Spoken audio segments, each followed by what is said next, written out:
Alors, on est rassemblés au début du carême, hein, au tout début, premier dimanche du carême. Et souvent, le carême, on le voit un peu comme un temps difficile, hein, un temps oui, un temps de conversion, de sacrifice, de jeûne, de pénitence. Puis, on voit ça comme quelque chose de difficile, mais en réalité, le temps du carême se veut comme un temps de joie, de grande joie, parce que c'est un temps qui nous est donné pour cultiver notre relation à Dieu, cultiver de l'éternel. Parce que dans notre vie, dans notre quotidien ordinaire de tous les jours, souvent on s'éloigne un peu du Seigneur, puis on cultive beaucoup de choses au niveau matériel, de biens matériels. Écoutez, quand on dit les biens matériels, ce sont des biens, hein, les choses. On a besoin d'un toit, d'un logement, de nourriture, de vêtements, d'un travail. Alors tout ça, c'est bien.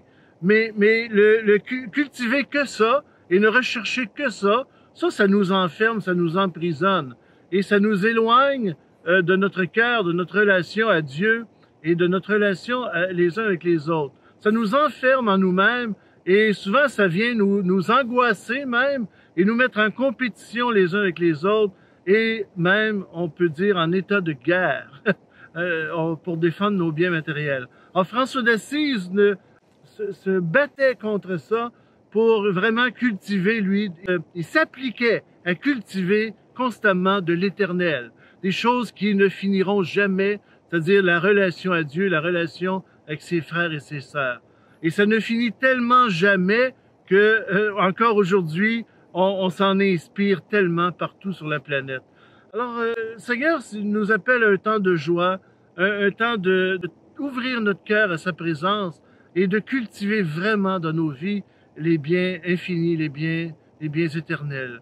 Alors, frères et sœurs, quand on parle de biens matériels, quand je dis qu'ils nous emprisonnent, nous enferment en nous-mêmes, j'ai apporté ici une image, un symbole, hein, c'est une cage.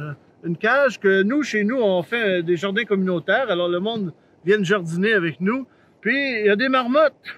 Et les marmottes viennent manger nos légumes. Alors ça, on n'aime pas ça, hein.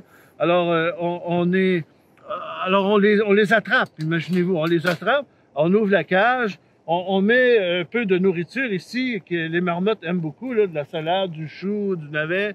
Puis, bien sûr, les marmottes entrent dans la cage, et la cage, au moment où ils entrent dedans, elle se referme. Puis, les marmottes sont prisonnières, et on va, nous, les porter plus loin après pour qu'ils puissent vivre ailleurs, dans un autre jardin que le nôtre. Alors la vie, des fois, trop axée sur le matériel, nous enferme en nous-mêmes et nous éloigne les uns des autres, nous éloigne de Dieu, nous replie, nous enferme le cœur en nous-mêmes, dans souvent l'angoisse, la jalousie et même jusqu'à la guerre. Alors, le temps du carême, c'est un temps de joie. C'est un temps de dire, moi, Seigneur, je veux me prendre une distance face aux choses de la terre, aux choses passagères, et je veux cultiver de l'éternel. Alors, je veux cultiver ma relation de cœur à cœur avec toi, Seigneur, et je veux cultiver ma relation aussi avec mes frères et sœurs en humanité.